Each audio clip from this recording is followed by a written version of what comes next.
નમસ્કાર મિત્રો, ગુજરાતમાં હવે પશ્ચિમ બાજુથી દરિયાનો પવન ફૂંકાવાનું શરૂ થઈ ગયું છે, જેના કારણે હવે ગુજરાતમાં ભારે માવઠું પડવાની પૂરેપૂરી આગાહી આજે હવામાન વિભાગે કરી છે। હવે ગુજરાતના દરિયા નજીકના જિલ્લાઓમાં ભારે માવઠાનો વરસાદ પડશે। હાલ મિત્રો સૌરાષ્ટ્ર પંથકોમાં ગઈકાલથી ભારે વરસાદનું રેડ એલર્ટ મૂકવામાં આવ્યું છે। આજે મિત્રો હવામાન વિભાગે એક નવી આગાહી કરતા જણાવ્યું છે કે હવે આગામી 3 દિવસ સુધી ગુજરાતમાં ભારે માવઠું પડી શકે છે।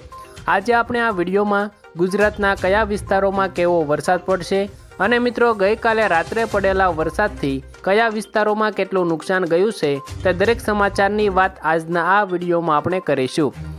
મિત્રો આ વિડીયો શરૂ કરીએ એ પહેલાં જો તમે હજુ સુધી આ હવામાન ખાતાની યુટ્યુબ ચેનલને સબસ્ક્રાઈબ નથી કરી તો જરૂરથી કરી દેજો અને જો તમને આ વિડીયો પસંદ આવે તો વિડીયોને એક લાઈક તમારી જરૂરથી કરી દેજો।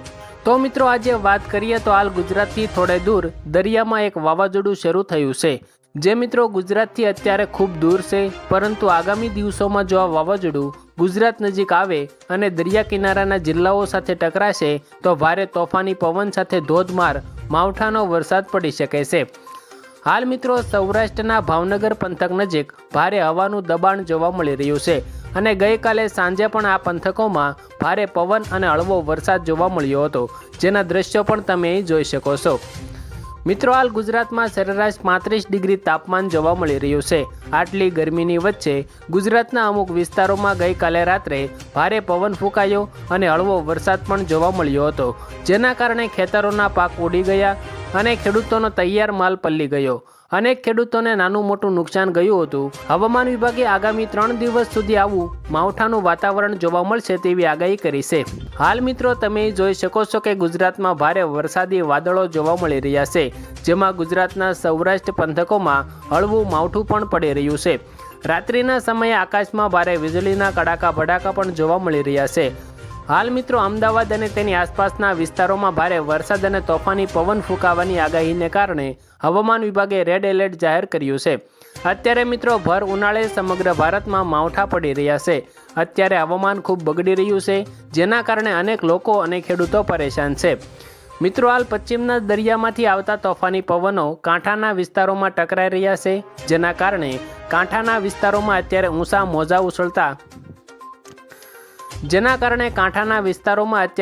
મોજા ઉછળતા જોવા મળી રહ્યા છે। દરિયાકાંઠે આ પવનો ટકરાઈને ઉત્તર બાજુ જઈ રહ્યા છે, જેના કારણે હવે માવઠું પડશે તેવી આગાહી કરવામાં આવી છે। હાલ મિત્રો સરકારે દરિયા નજીકના વિસ્તારોમાં એલર્ટ મૂકવામાં આવ્યા છે। દરિયા કિનારે આશરે 150 કિલોમીટર પ્રતિ કલાકની ઝડપે પવન ફૂંકાતો જોવા મળી રહ્યો છે। દરિયા નજીકના વેરાવળ, સુરત અને જામનગર જેવા જિલ્લાઓમાં રાત્રે પવન ભૂકા બોલાવશે અને હળવું માવઠું પડશે તેવી આગાહી આજે હવામાન વિભાગ દ્વારા કરવામાં આવી છે। તો આભાર મિત્રો, આજે આપણે ગુજરાતના કેટલાક મહત્વના હવામાન સમાચારો વિશે વાત કરી। જો તમે દરરોજના આવા તાજા હવામાન સમાચાર, ગરમી, ઠંડી અને વરસાદને લઈને અને માવઠાના સૌપ્રથમ સમાચારની માહિતી મેળવવા માટે અમારી યુટ્યુબ ચેનલ તડકા ન્યૂઝને સબસ્ક્રાઈબ જરૂરથી કરી દેજો, જેથી તમને દરરોજની અપડેટ મળતી રહે।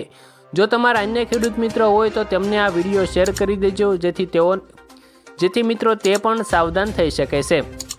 તો આભાર મિત્રો, વિડીયોને લાઇક અને ચેનલને સબસ્ક્રાઈબ કરવાનું ના ભૂલતા।